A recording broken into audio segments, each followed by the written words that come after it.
In the high-stakes world of Victor, a person's worth is measured strictly by the credit limit of a black card, where cold numbers dictate every single interaction. He lived atop a tower of glass and steel, looking down at the city as if it were his personal chessboard, oblivious to the souls living below him. Victor believed that power was the only currency that mattered, and he spent it lavishly, unaware that the tallest towers are often built on the loneliest foundations. His voice echoed through the empty halls of his empire, a sharp instrument of command used to break those who couldn't keep up with his relentless, icy pace. The champagne on his desk had gone flat, a silent metaphor for the stale and hollow luxury that defined his everyday existence in this gilded, airless cage. Every step he took was a declaration of dominance, his leather shoes striking the floor with a rhythmic arrogance that demanded everyone else move out of his way.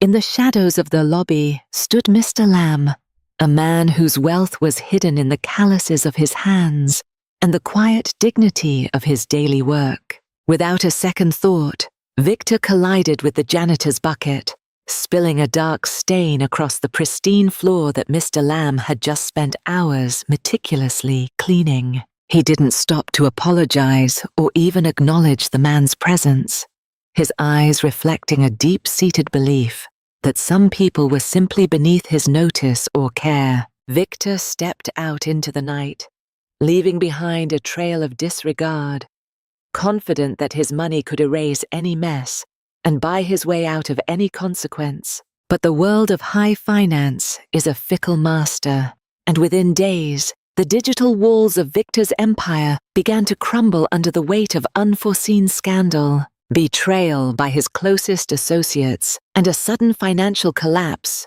turned his world upside down, leaving his once busy office as silent as a forgotten dusty tomb. He reached for the black card, the symbol of his former life, hoping it still held the power to save him from the encroaching darkness of his new reality. The machine whirred coldly before flashing a message that stopped his heart. The card was swallowed, and his access to the world of the elite was severed. As the rain began to fall, the fine fabric of his suit became a wet, heavy reminder of the vanity he had worn so proudly just a few hours before.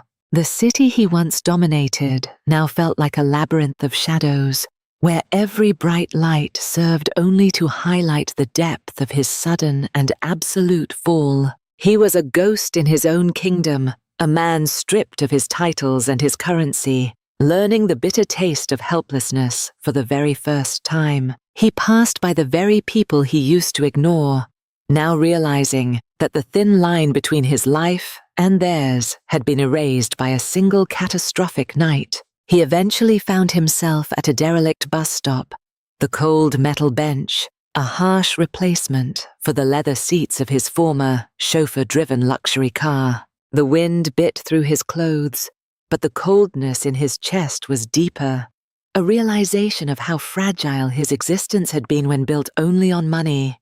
He stared at his feet, seeing the destruction of his status reflected in the tattered state of his once expensive footwear, now useless against the elements of the night. People hurried past him, their eyes averted, treating him with the same cold indifference he had once dispensed so freely to anyone he deemed beneath his social standing. The bright advertisements mocked him from above, reminders of a life that had vanished like a dream, leaving him shivering in the reality of the dark, wet street. He realized that the silence of the city was the most terrifying sound he had ever heard, the sound of a world that didn't care if he existed. The cold was a teacher, stripping away his pride and leaving him with only the basic, raw instinct to survive another hour in the unforgiving urban wilderness. Out of the darkness, a familiar figure approached. The same man Victor had insulted earlier, now moving with a quiet grace that the former CEO lacked entirely. Mr. Lamb didn't see a fallen tycoon or a man who had wronged him. He simply saw a fellow human being shivering in the bitter midnight cold. From his bag, he produced a humble loaf of bread, its warmth still lingering, wrapped in the stories of a world Victor had once thought he fully understood. The sound of the bread breaking was like a thunderclap in the silence, a simple act of sharing that carried more weight than any billion-dollar corporate merger. As the steam rose, it carried the scent of yeast and humanity, a stark contrast to the sterile, cold luxury Victor had surrounded himself with for so long. Victor looked up, his pride shattering like glass, as he saw the genuine compassion in the eyes of the man he had treated like a ghost only hours ago. His fingers, once used to signing multi-million-dollar contracts, now trembled as they grasped the most valuable thing he had ever been given, a piece of bread. The taste was simple and honest, grounding him in a reality where kindness was the only thing that could truly keep the cold at bay during the night. In that moment, the barriers of status and wealth vanished, replaced by a shared humanity that was more powerful than any title or any amount of money. "Eat up, son," Mr. Lamb said quietly, his voice a steady anchor in the storm of Victor's life, reminding him that the road ahead was still very long. They sat together as the city hummed in the distance, two unlikely companions bound by a simple loaf of bread and an unexpected act of profound, selfless grace. The headlines that had once destroyed him were now just paper, serving a more noble purpose by holding the food that was currently saving his very life. Victor realized that he had spent his life chasing a shadow of wealth, while this man, with nothing, possessed the true riches of a compassionate and open heart. They talked through the night, the CEO learning lessons about life that no business school could ever teach, and no amount of capital could ever hope to buy. He remembered the man he was just yesterday, a man who thought he was a god because he had a piece of plastic and a view of the clouds. Now, he felt more alive in the cold and the dirt than he ever had in his air-conditioned office, his soul finally awakening from its long, expensive sleep.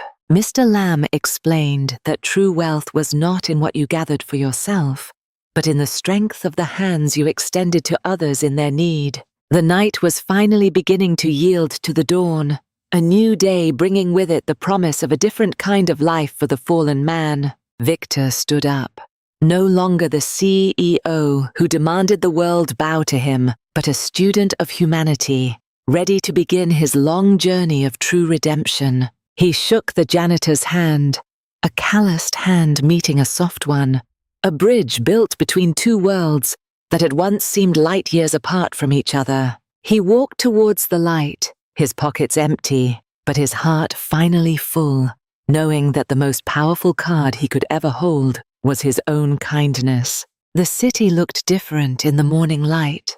It no longer looked like a prize to be won, but a community of souls to be cared for.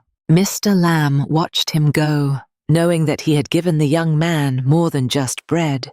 He had given him back his own lost, buried humanity. Life would be hard for Victor, but like the grass between the stones, he would find a way to grow, fueled by the memory of a shared meal. For kindness is the ultimate currency, a wealth that can never be stolen, and the only power that can truly change the world from the inside out.